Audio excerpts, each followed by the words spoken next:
Hello, welcome back. तो आज हम सॉल्व करने वाले हैं इलस्ट्रेशन या आपके अनसॉल्व क्वेश्चन में से question number 11, right. Practical question number 11 आज हम सॉल्व करने वाले हैं। तो सबको क्वेश्चन दिख रहा है इस प्रकार, राइट। तो हमारा फिर से वही काम, पहले हम क्वेश्चन पढ़ते हैं, फिर उसके हिसाब से हम फॉर्मेट को रेडी करते हैं।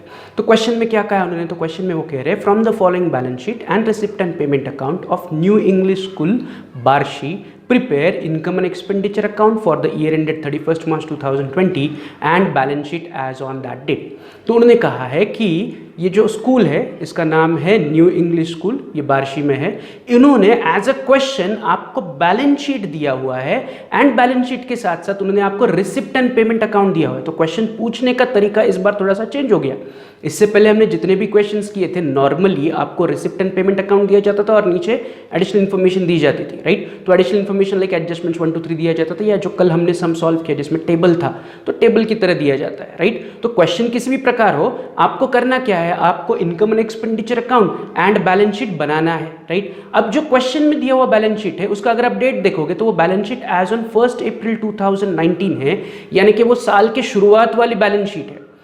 रिसिप्ट एंड पेमेंट की अकाउंट देखोगे तो that is receipt and payment account की डेट देखोगे तो दैट इज 31st मार्च 2020, यानी कि हमारा current year is ending on 31st March 2020, यानी कि हमारा करंट ईयर स्टार्ट हुआ है ऑन 1 अप्रैल 2019। तो 1 April 19 to 31st March 2020 is our current year. जो हमारा साल चल रहा है that is current year is 1920। आपको क्वेश्चन में जो बैलेंस शीट दिया है वो दिया है 1 अप्रैल 2019, यानी कि जो करंट ईयर है उसके साल के शुरुआत वाला बैलेंस शीट है, नथिंग बट ये जो पिछला साल एंड हुआ उसका बैलेंस शीट है। Is it clear? जो क्वेश्चन में दिया हुआ बैलेंस शीट है वो जो करंट ईयर है उसका बैलेंस शीट नहीं, वो पिछले साल का बैलेंस शीट है। एंड रिसिप्ट एंड पेमेंट जो करंट ईयर है उस साल का रिसिप्ट एंड पेमेंट अकाउंट दिया हुआ है। तो इनका करना क्या है बाद में देखते हैं, पहले हम क्या करते हैं, फॉर्मेट रेडी करते हैं। तो फॉर्मेट में आपको क्या क्या बनाना है, तो उन्होंने बोला है कि आपको prepare income and expenditure account and balance sheet for the year ending 31st March 2020। Getting it? तो हम पहले फॉर्मेट रेडी करते हैं। तो फॉर्मेट इस तरह बनेगा हमारा, ऊपर हम लिखेंगे in the books of new English school comma Barshi, उसके नीचे income and expenditure account for the year ended 31st March 2020, right. And उसके नीचे हम बनाएंगे, ये अगले पेज पर आप बनाओ, मैं नीचे बना रहा हूँ बट आप अपने पेज पर यानी कि सेकंड पेज पे बनाओ, हम बनाएंगे balance sheet as on 31st March 2020, right. तो सबका फॉर्मेट बन गया, income and expenditure account and balance sheet, right. अगर नहीं बना होगा तो पॉज करो वीडियो को, फॉर्मेट बनाओ और फिर वीडियो को कंटिन्यू करो, राइट। तो फॉर्मेट बनने के बाद अगला स्टेप क्या है हमारा, अगला स्टेप है हम एडजस्टमेंट्स को पढ़ेंगे एंड टिक मार्क करेंगे। लेकिन इस बार हम थोड़ा सा चेंज करेंगे in the approach towards the sum. आपको क्वेश्चन में balance sheet and receipt and payment, and अगर आप रिसिप्ट एंड पेमेंट के नीचे देखोगे तो एडिशनल इन्फॉर्मेशन, यानी कि 3 हिस्सों में क्वेश्चन पूछा गया है। Balance sheet of last year, receipt and payment account of this year and नीचे एडिशनल इन्फॉर्मेशन दी हुई है। तो मैं क्या करता हूं, मैं पहले बैलेंस शीट जो पिछले साल का है उसे पढ़ूंगा, उसके लिए मैं नेसेसरी टिक मार्क्स करूंगा, फिर एडिशनल इन्फॉर्मेशन पढ़ूंगा, उसके लिए नेसेसरी टिक मार्क करूंगा, राइट। तो बैलेंस शीट को भी, जो हमें पिछले साल की बैलेंस शीट दिया एज अ क्वेश्चन, वो पिछले साल की बैलेंस शीट भी हमारे लिए एडजस्टमेंट्स बन गए, उसे भी मैं एज ए एडजस्टमेंट ट्रीट करूंगा। एंड पहले मैं उसे पढ़ूंगा, उसके लिए मैं नेसेसरी टिक मार्क्स करूंगा, फिर मैं एडिशनल इन्फॉर्मेशन पढ़ूंगा, उसके लिए नेसेसरी टिक मार्क करूंगा और फिर मैं सम सॉल्व करूंगा। Is it clear? तो यहाँ पर क्वेश्चन को समझना इज वेरी इंपॉर्टेंट। तो आपको पिछले साल के बैलेंस शीट में क्या क्या दिया है, तो हम पहले लायबिलिटी साइड पढ़ेंगे, फिर एसेट साइड पढ़ेंगे। यहाँ पर हम कुछ नए पॉइंट्स पढ़ने वाले हैं तो उसे ध्यान से समझो, पॉइंट्स बताने वाला उसे अच्छे से समझो, राइट। हम पहले पिछले साल की बैलेंस शीट पढ़ेंगे, राइट, उसके हिसाब से नेसेसरी टिक मार्क्स देंगे। वो necessary tick mark receipt and payment भी हो सकते हैं या बैलेंस शीट है उस पर भी हो सकते हैं। तो कैसे करना है, तो let's start with the liability side. तो लायबिलिटी में पहला आइटम उन्होंने आपको दिया हुआ है कैपिटल फंड। तो इससे पहले हमने जितने भी सम सॉल्व किए थे, अगर हमें बैलेंस शीट पूछी उन्होंने एज अ क्वेश्चन में कि बैलेंस शीट बनाओ तो कैपिटल फंड देते हैं, तो ये वही कैपिटल फंड है। हमें ऑलरेडी उन्होंने कैपिटल फंड फाइंड आउट करके दिया हुआ है, तो आपको इसके लिए कुछ करने की जरूरत नहीं, ना ही कहीं पर टिक मार्क करने की जरूरत नहीं। जब हम सम सॉल्व करेंगे तो पोस्टिंग में हम कैपिटल फंड इस साल के बैलेंस शीट में लिखेंगे। ये पिछले साल का कैपिटल फंड है, वो पिछले साल से कैरी होगा टू आवर फॉर्मेट वाली बैलेंस शीट जो हमने फॉर्मेट में बनाई है, राइट। तो इसके लिए कहीं पर टिक मार्क करने की जरूरत नहीं है, इसे छोड़ो। एक ही आइटम है लायबिलिटी साइड में। एसेट्स में आ जाओ, एसेट्स में पहला आइटम क्या है, कैश इन हैंड, राइट। अब ये कैश इन हैंड कब की है, ये कैश इन हैंड पिछले साल की कैश इन हैंड है कि नहीं। ये पिछले साल का बैलेंस शीट है, क्वेश्चन में दिया हुआ है, तो ये पिछले साल का कैश इन हैंड है। तो इसका करेंगे क्या, तो ये जो पिछले साल का कैश इन हैंड है ये ऑलरेडी आपने रिसिप्ट साइड में as to balance brought down नीचे लेके आए हो। अगर आप देखोगे वो एसेट्स में कैश इन हैंड आपको 6000 दिख रहा है, और वही रिसिप्ट साइड में आपको टू बैलेंस ब्रॉट डाउन में कैश इन हैंड 6000 दिख रहा है। मतलब पिछले साल का कैश ऑलरेडी आप बैलेंस ब्रॉट डाउन करके नीचे लिख चुके हो, तो इसका हमें कहीं पर भी कुछ भी अकाउंटिंग करने की जरूरत नहीं है, ऑलरेडी इसका अकाउंटिंग हो चुका है, इसका डबल इफेक्ट ऑलरेडी हो चुका है।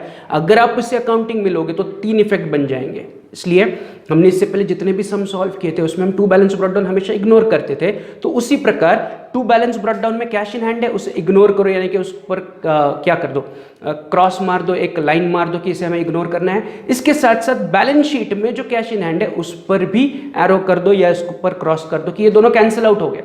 तो हम क्या कर रहे हैं, पिछले साल का cash in hand and balance brought down का कैश इन हैंड को कैंसिल आउट कर रहे हैं। सेम वे पिछले साल आपके पास कैश एट बैंक 10,000 था एंड बैलेंस ब्रॉट डाउन में कैश एट बैंक 10,000 है, इन दोनों को भी हम कैंसिल आउट करेंगे, राइट। पिछले साल का कैश एट बैंक एंड पिछले साल का कैश इन हैंड आपने बैलेंस ब्रॉट डाउन में लिखा to cash in hand to cash at bank balance brought down के अंदर, तो ये दोनों कैंसिल आउट हो जाएंगे क्योंकि इसका डबल इफेक्ट हो गया।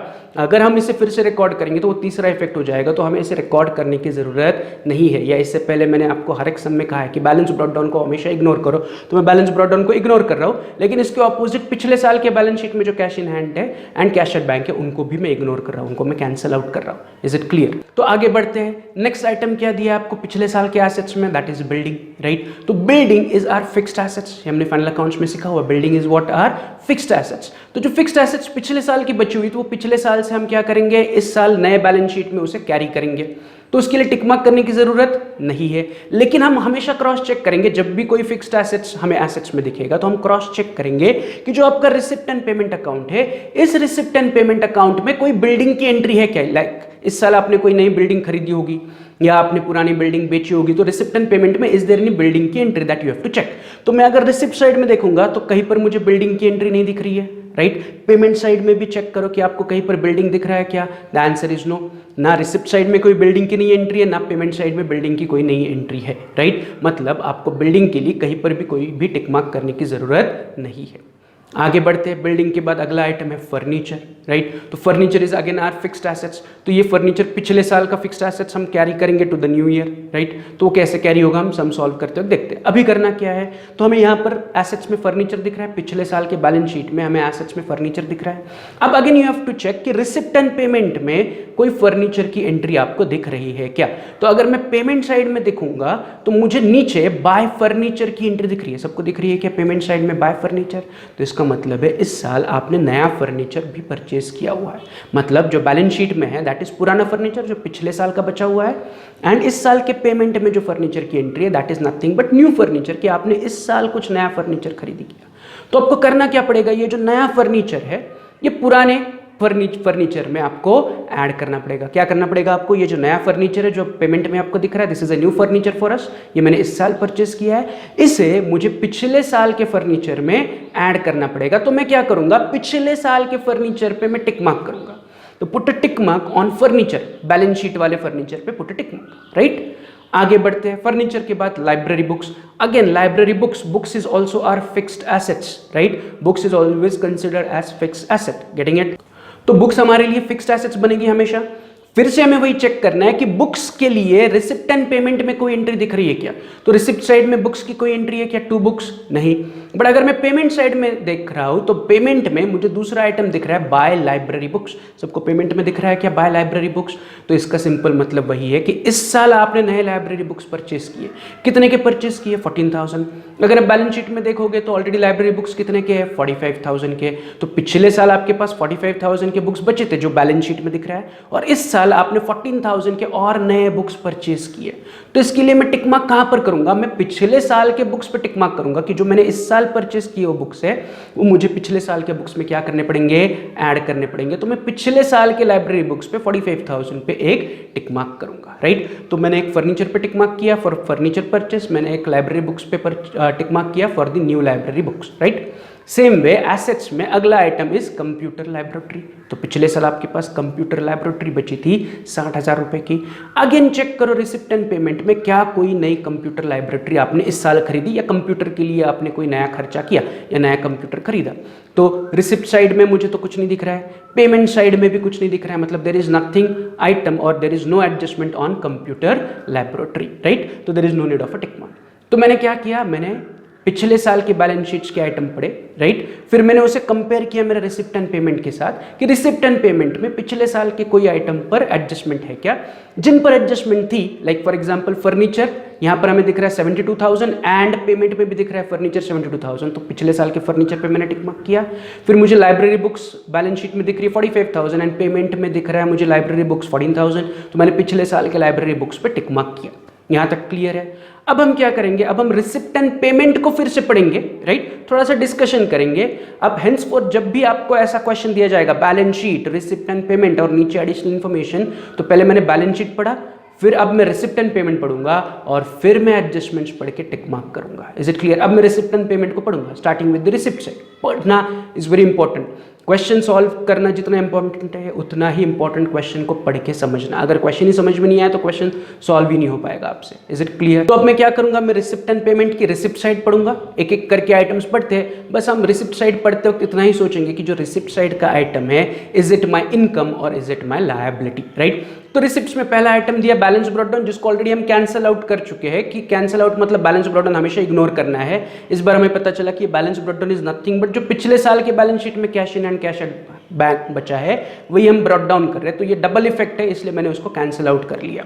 तो जिन जिन का डबल इफेक्ट हमें दिखेगा उन्हें हम कैंसिल आउट करेंगे सम सॉल्व करने से पहले, राइट। तो बैलेंस ब्रॉट डाउन को छोड़ दो। अगला item is what, tuition fees. Being college इनको ट्यूशन फीस मिल रही है, सॉरी बिंग स्कूल इनको ट्यूशन फीस मिल रही है, तो tuition fees is their income, तो ये इनकम में हम बाद में पोस्ट कर देंगे।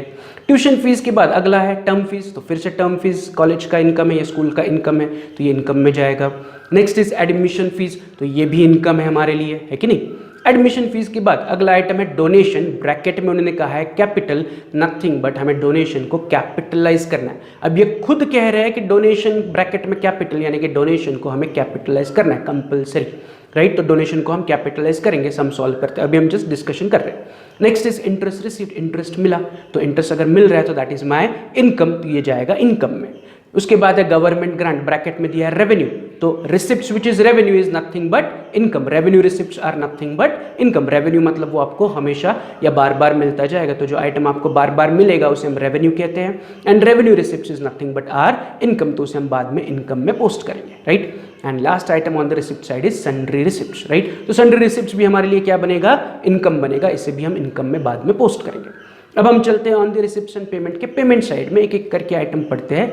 पेमेंट का आइटम पढ़ते वक्त आपको याद क्या रखना है कि पेमेंट का आइटम आइदर आपका खर्चा होगा या फिर आपका एसेट होगा, राइट। तो पेमेंट में पहला आइटम दिया है आपको सैलरी, तो सैलरी इज नथिंग बट खर्चा, है कि नहीं। सैलरी के बाद है library books, library books is your assets, तो इसलिए हमने ऑलरेडी पिछले साल के लाइब्रेरी बुक्स पर टिक मार्क दिया हुआ है उसके लिए। नेक्स्ट इज ऑफिस रेंट, खर्चा। प्रिंटिंग एंड स्टेशनरी, खर्चा। सन्ड्री एक्सपेंसेस, खर्चा। इंश्योरेंस, खर्चा। स्पोर्ट्स एक्सपेंसेस, नामी है एक्सपेंस यानी कि खर्चा। एनुअल गैदरिंग एक्सपेंसेस, नामी है खर्चा। फर्नीचर इज आर एसेट, तो फर्नीचर हमारे पास पिछले साल भी था इसलिए मैंने पिछले साल के फर्नीचर पे ऑलरेडी टिक मार्क दिया हुआ है। उसके बाद है repairs expense and balance carried down में cash in hand and cash at bank is nothing but my asset, तो जब हम सम सॉल्व करेंगे तो इसको उठा के इस साल के यानी कि 31 मार्च 2020 के एसेट्स में लिखेंगे, राइट। अब मैं आगे बढ़ता हूँ, अब मैं नीचे दी हुई एडिशनल इन्फॉर्मेशन को एक एक करके पढ़ता हूँ और उसके लिए जहाँ पर जरूरी होगा वहाँ पर मैं टिक मार्क करता हूँ। तो एडजस्टमेंट नंबर 1 ये एडिशनल इन्फॉर्मेशन की पहली इन्फॉर्मेशन है, outstanding salary ₹9,000। Simple, payment side में सबको सैलरी दिख रहा है, put a tick mark on salary. हमने सैलरी पे टिक मार्क किया, राइट। आगे बढ़ते हैं, adjustment number 2 is outstanding tuition fees, तो ट्यूशन फीस ऑलरेडी मुझे रिसिप्ट्स में दिख रही है, तो put a tick mark on tuition fees. फिर थर्ड एडजस्टमेंट उन्होंने दिया है, depreciate library books by ₹9,000 and furniture bye ₹10,000। किसे किसे डेप्रिसिएट करना है, लाइब्रेरी बुक्स को एंड फर्नीचर को। तो लाइब्रेरी बुक्स एंड फर्नीचर कहाँ पर है, तो लाइब्रेरी बुक्स एंड फर्नीचर पिछले साल के बैलेंस शीट में एसेट्स में है, तो वहाँ पर लाइब्रेरी बुक्स पे एक और टिक मार्क एंड फर्नीचर पे एक और टिक मार्क, मतलब लाइब्रेरी बुक्स पे 2 टिक मार्क हो गए एंड फर्नीचर पे भी 2 टिक मार्क हो गए। Is it clear, right. तो यहाँ पर 3 एडजस्टमेंट्स थी, वो तीनों पढ़ा, तीनों के लिए मैंने टिक मार्क कर लिया, राइट। ये टिक मार्क्स मैंने कैसे किए, स्टार्ट टू एंड मैंने पूरा क्वेश्चन पढ़ा, हर एक आइटम पढ़ा एंड जहाँ पर ज़रूरी था वहाँ पर मैंने टिक मार्क किया। इस पर थोड़ा अगर पढ़ने के लिए आपको टाइम इन्वेस्ट करना पड़े तो भी चलेगा। Reading is very important. जितना आप अच्छे से क्वेश्चन पढ़ोगे उतना अच्छे से आप उसे समझ पाओगे, जितना अच्छे से समझोगे उतना अच्छे से आपका सोल्यूशन बनेगा, आंसर बनेगा without any mistake. Is it clear? तो पढ़ने के लिए अगर आपके पहले 10-15 मिनट जाते हैं तो कोई प्रॉब्लम नहीं, पढ़ो, समझो, टिक मार्क अच्छे से करो, राइट, एंड फिर पोस्टिंग स्टार्ट करो। तो हमने वही किया, हमने क्वेश्चन पढ़ा, नेसेसरी आइटम्स पे टिक मार्क किया, राइट। अब हम अगला काम क्या करेंगे, अब हम एक एक करके आइटम्स को पोस्ट करेंगे। अगेन जब मैं पोस्टिंग करूंगा तो मेरा पोस्टिंग स्टार्ट होगा फ्रॉम द बैलेंस शीट। तो मैं इस पर सबसे पहले पिछले साल के बैलेंस शीट में जो आइटम्स दिए थे उनको पोस्ट करूंगा, राइट। फिर इस साल के रिसिप्ट एंड पेमेंट में जो आइटम्स है उनको पोस्ट करूंगा, फिर मैं एडजस्टमेंट सॉल्व करूंगा और उनको मैं डबल इफेक्ट दूंगा, राइट। तो करना कैसे, लेट्स सी।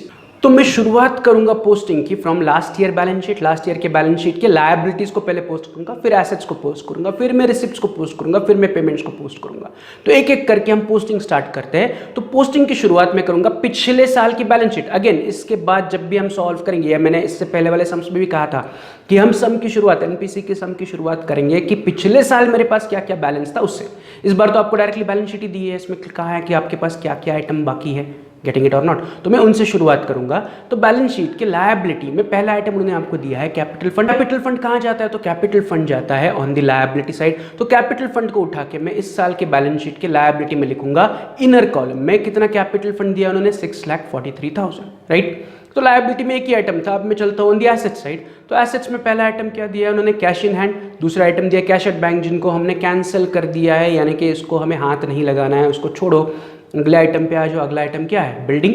तो बिल्डिंग इज व्हाट, एसेट्स। तो मैं पिछले साल के एसेट्स से बिल्डिंग उठा के इस साल के एसेट्स में पोस्ट करूंगा, बट कोई टिक मार्क नहीं है तो मैं उसे डायरेक्टली आउटर कॉलम में लिखूंगा 4,50,000, राइट। बिल्डिंग के बाद अगला आइटम क्या है, आपको दिया हुआ फर्नीचर। तो furniture is again also our asset. पिछले साल के एसेट्स में फर्नीचर है, वहां से उठा के मैं उसे इस साल के एसेट्स में लिख रहा हूँ, बट इनर कॉलम में क्योंकि 2 टिक मार्क है, 3 लाइन छोड़ के पुट एरो। तो इनर कॉलम में फर्नीचर 72,000। फर्नीचर के बाद next item is library books. तो library books is also our asset. तो पिछले साल के एसेट से लाइब्रेरी बुक्स उठाओ, इस साल के एसेट्स में इनर कॉलम में लिखो 45,000, leave 3 line, put arrow. Library books के बाद कंप्यूटर लैबोरेटरी। पिछले साल आपके पास एसेट्स में दिख रहा है कंप्यूटर लैबोरेटरी, उसको उठाओ, उसे भी इस साल के एसेट्स में लिखो। टिक मार्क नहीं है तो डायरेक्टली आउटर कॉलम में 60,000। तो कंप्यूटर लैबोरेटरी तक हो गया सबका। अब यानी कि इसका मतलब क्या हो गया, हमने पिछले साल की बैलेंस शीट को कंप्लीट किया। अब मैं क्या करूंगा, अब मैं रिसिप्ट्स एंड पेमेंट के आइटम्स को पोस्ट करूंगा, स्टार्टिंग विद रिसिप्ट साइड, जैसे हम रेगुलर करते हैं वैसे, राइट। तो रिसिप्ट साइड में पहले टू बैलेंस ब्रॉट डाउन को हमने कैंसिल कर दिया, तो उसको इग्नोर करके मैं आगे बढ़ रहा हूँ। अगला आइटम है ट्यूशन फीस। तो tuition fees is nothing but income for the school. तो ट्यूशन फीस को मैं पोस्ट करूंगा on the income side. Income में मैं लिखूंगा by tuition fees, inner column में 90,000, leave 1 line, put arrow. Tuition fees के बाद टर्म फीस। तो टर्म फीस भी मेरे लिए इनकम है, तो टर्म फीस उठाओ, इनकम में लिखो by term fees 3,000। Term fees के बाद अगला आइटम है admission fees, right. Admission fees भी मेरे लिए इनकम है। एडमिशन फीस, आप जब स्कूल चलाते हो तो जो नए बच्चे एडमिशन लेंगे they will pay you admission fees, this is nothing but income of the school. Admission fees को भी उठाओ एंड इनकम में लिखो by admission fees, directly outer column में 12,000। Is it clear? Next admission fees के बाद अगला आइटम क्या दिया है, डोनेशन। ब्रैकेट में उन्होंने कहा है कैपिटल। कैपिटल का मतलब नथिंग बट डोनेशंस को आपको कंपलसरी कैपिटलाइज करना है। तो डोनेशन ब्रैकेट में कैपिटल उन्होंने ही लिख के दिया, हमने नहीं लिखा है कैपिटल, ऑलरेडी क्वेश्चन में दिया हुआ है डोनेशन ब्रैकेट में कैपिटल, मतलब आपको डोनेशन को कैपिटलाइज करना है। तो मैं डोनेशंस को इनकम से उठाऊंगा, सॉरी रिसिप्ट से उठाऊंगा एंड कैपिटल फंड में लायबिलिटीज में ऐड करूंगा। तो कैपिटल फंड में मैं कहूंगा प्लस डोनेशन। तो पहले मेरा कैपिटल फंड था 6,43,000 प्लस डोनेशन 61,000, तो टोटल मेरा कैपिटल फंड बन जाएगा 7,04,000 नीचे, क्योंकि बाद में इनकम एंड एक्सपेंडिचर में क्लोज करेंगे तो सरप्लस हो या डेफिसिट हो, हमें कैपिटल फंड में प्लस या फिर माइनस करना पड़ेगा, इसलिए कैपिटल फंड एंड तक अंदर ही रखना है। इनकम एंड एक्सपेंडिचर क्लोज करने के बाद कैपिटल फंड की टोटल बाहर लेके जानी है। Is it clear? Next donation के बाद अगला आइटम आपको दिया है इंटरेस्ट रिसीव। वो इंटरेस्ट आपको मिल रहा है, तो interest is nothing but my income. Interest अगर मुझे मिल रहा है तो इट इज माई इनकम, तो मैं उसे इनकम साइड में पोस्ट करूंगा bye interest received, outer column में 2,000। सिंपल। इंटरेस्ट रिसिप्ट के बाद गवर्नमेंट ग्रांट। तो गवर्नमेंट से ग्रांट मिला, ब्रैकेट में वो कह रहे हैं रेवेन्यू। रेवेन्यू मतलब ये आपको हर साल या हर महीने मिलेगा, तो this is nothing but your income. जो आइटम आपको बार बार मिलेगा इज इनकम। मैं इस इनकम में लिखूंगा बाय गवर्नमेंट ग्रांट, कितना मिला government grant 1,20,000। And last item on the receipt side is sundry receipts. Sundry receipts मतलब छोटा मोटा receipts, again it is my income, तो सन्ड्री रिसिप्ट्स को भी मैं कहाँ पर पोस्ट करूंगा ऑन दी इनकम साइड, तो इनकम में मैं लिखूंगा bye sundry receipts 11,000। Is it clear? तो मेरा रिसिप्ट साइड पोस्ट हो गया, राइट। रिसिप्ट्स के कुछ आइटम इनकम में चले गए, कुछ आइटम लायबिलिटी में चले गए। अब मैं पोस्ट करूंगा पेमेंट को, तो पेमेंट के फिर से मैं एक आइटम पढ़ूंगा और उससे पोस्ट करूंगा। पेमेंट साइड का आइटम आइदर आपका खर्चा बनेगा या फिर एसेट्स बनेगा, तो जो खर्चा है वो खर्चे में लिखो, जो एसेट है वो एसेट में लिखो। तो स्टार्ट करते हुए पहला item salary, salary is expense, तो मैं एक्सपेंसेस में लिखूंगा to salary, in a column में 90,000, leave one line, put a arrow. सैलरी के बाद library books, library books is our assets, तो लाइब्रेरी बुक्स को उठाओ एंड एसेट्स में ऑलरेडी मेरे पास लाइब्रेरी बुक्स है। कितने की लाइब्रेरी बुक्स ऑलरेडी मेरे पास एसेट्स में है? तो मेरे पास ऑलरेडी 45,000 की लाइब्रेरी बुक्स है, उसमें लिखो प्लस परचेज 14,000, तो टोटल लाइब्रेरी बुक्स नीचे बचेंगे 59,000, दो टिक मार्क्स है और एक एडजस्टमेंट लाइब्रेरी बुक्स पे, तो टोटल 45 प्लस 14 59,000 की टोटल नीचे आ गई। Is it clear? Library books मैंने लिख लिया, राइट। कहाँ लिख लिया मैंने library books? Library books is my asset, तो मैंने एक्सपेंसेस पेमेंट से उठाया एंड उसे एसेट्स में ऐड कर दिया। Is it clear? Library books के बाद अगला आइटम है आपके पास ऑफिस रेंट। ऑफिस का रेंट, रेंट आप दे रहे हो है कि नहीं, पेमेंट साइड में, तो रेंट देने पर आपका क्या हुआ? एक्सपेंस, तो ऑफिस रेंट जाएगा खर्चे में, to office rent 10,000। Next office rent के बाद अगला आइटम है printing and stationery. Printing and stationery भी हमारे लिए क्या है? खर्चा है, तो प्रिंटिंग एंड स्टेशनरी को उठाओ, एक्सपेंसेस में लिखो to printing and stationery 22,000। Printing and stationery के बाद क्या है अगला आइटम? सन्ड्री एक्सपेंसेस, तो सन्ड्री एक्सपेंस नाम में इट इज एक्सपेंस, खर्चा, तो खर्चा में कहाँ लिखूंगा? एक्सपेंसेस में, to sundry expenses 12,000, right. Sundry expenses के बाद इंश्योरेंस, इंश्योरेंस भी मेरे लिए खर्चा है, तो इंश्योरेंस में उठा के कहाँ लिखूंगा? खर्चे में, टू इंश्योरेंस 10,200।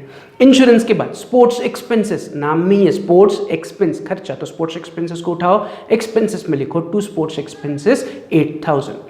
स्पोर्ट्स एक्सपेंसेस के बाद एनुअल गैदरिंग एक्सपेंसेस, फिर से नाम में है एनुअल गैदरिंग एक्सपेंसेस, खर्चा है, उठाओ, एक्सपेंसेस में लिखो to annual gathering expenses 9,000।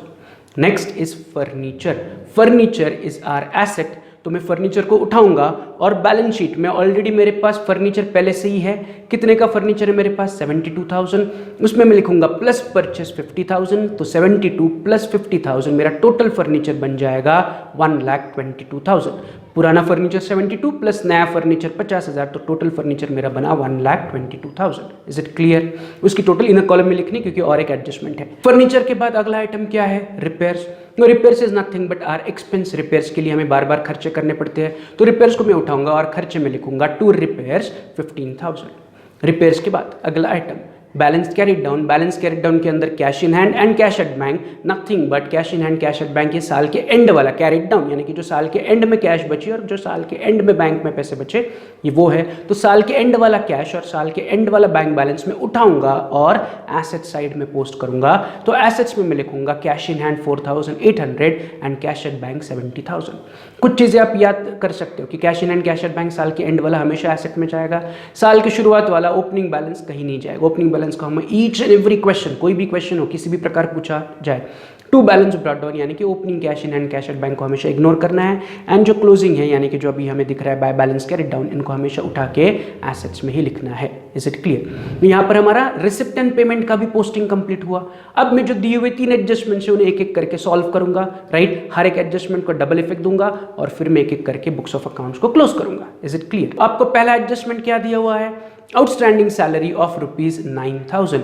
9,000 rupees salary outstanding है, यानी कि 9,000 रुपीज सैलरी देना बाकी है। तो ये नथिंग बट फाइनल अकाउंट्स में हम जैसे करते थे वैसे ही, सैलरी मेरी ऑलरेडी एक्सपेंसेस में लिखी हुई है, तो सैलरी में मैं ऐड करूंगा प्लस आउटस्टैंडिंग 9,000, तो टोटल सैलरी आउटर कॉलम में बच जाएगी 99,000। एंड सैलरी आउटस्टैंडिंग है यानी कि सैलरी देना बाकी है, सैलरी इज माई खर्चा, खर्चा आउटस्टैंडिंग यानी कि मुझे सैलरी के पैसे देने बाकी है, देना बाकी यानी कि लायबिलिटी में सेकंड इफेक्ट जाएगा outstanding salary 9,000, right. Outstanding salary के मैंने डबल इफेक्ट दे दिया। अब चलते हैं on the second adjustment. Outstanding tuition fees is 15,000, tuition fees के 15,000 आउटस्टैंडिंग है। ट्यूशन फीस कहाँ पर है? इनकम में दिख रहा है सबको, ट्यूशन फीस 90,000। अब उसमें मैं ऐड करूंगा प्लस आउटस्टैंडिंग 15,000, तो total tuition fees outer column में हो जाएगी 1,05,000।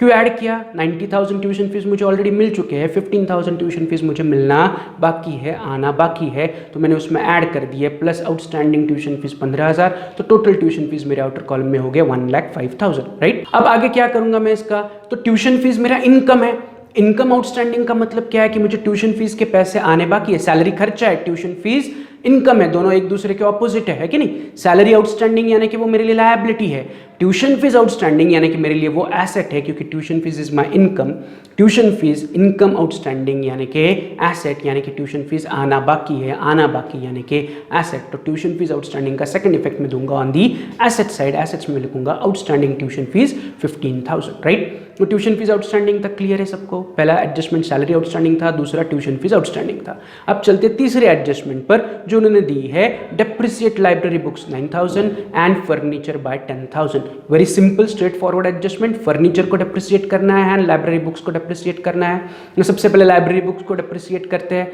तो एसेट्स में सबको लाइब्रेरी बुक्स दिख रहे हैं, कितने के लाइब्रेरी बुक्स हैं हमारे पास बचे हुए 59,000, तो उससे लिखूंगा माइनस डेप्रिसिएशन 9,000। 9,000 अमाउंट उन्होंने ऑलरेडी कैलकुलेट करके आपको दी है, तो आपको कोई कैलकुलेशन करने की जरूरत नहीं है।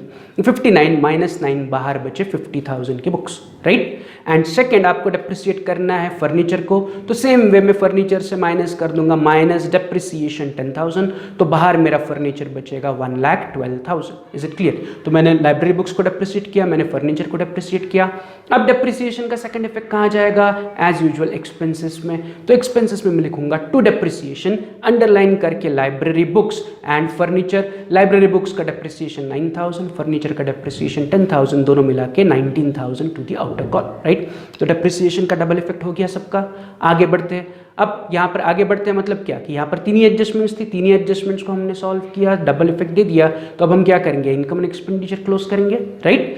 सरप्लस या फिर डेफिसिट फाइंड आउट करेंगे एंड बैलेंस शीट टैली करेंगे। तो ये काम मैं आपको दे रहा हूँ, 5 मिनट का टाइम है आपके पास, वीडियो को पॉज करो, 5 से 10 मिनट ले लो, income and expenditure account close करो, देखो डेफिसिट आ रहा है या सरप्लस आ रहा है, फिर उस डेफिसिट सरप्लस को कैपिटल फंड में प्लस या फिर माइनस करो एंड बैलेंस शीट को टैली करो। इसके लिए आपके पास 10 मिनट का टाइम है, वीडियो को पॉज करो and close the books of accounts, right.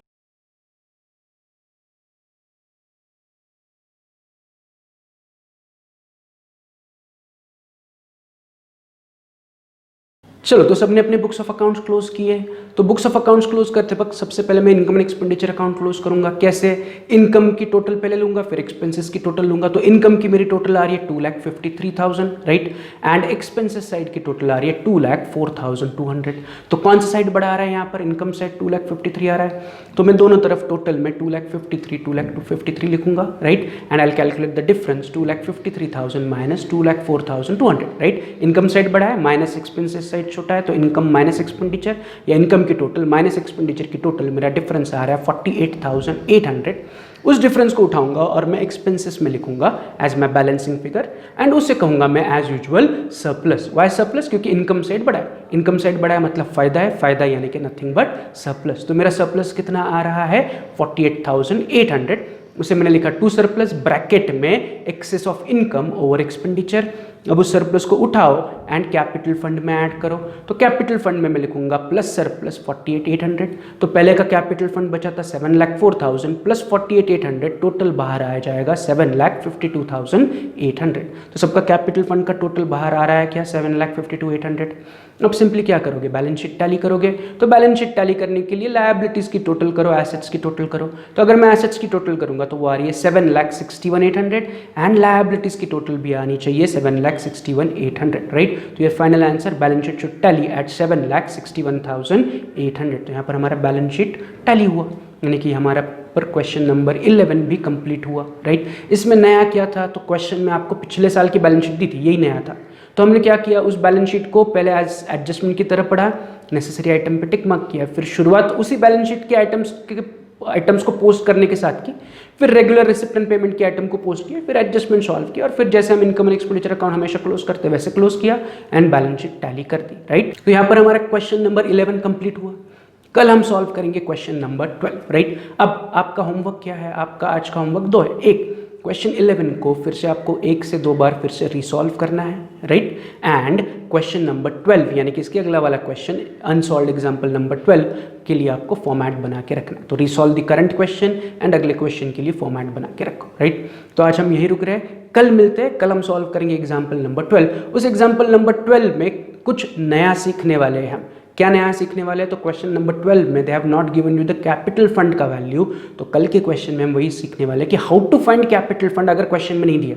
Capital fund is very important. अगर कैपिटल फंड क्वेश्चन में नहीं दिया है तो हमारी बैलेंस शीट टैली नहीं हो सकती। लाइक फॉर एग्जांपल इस क्वेश्चन में कैपिटल फंड ही नहीं होता तो हमारी बैलेंस शीट टैली होती क्या? Answer is no.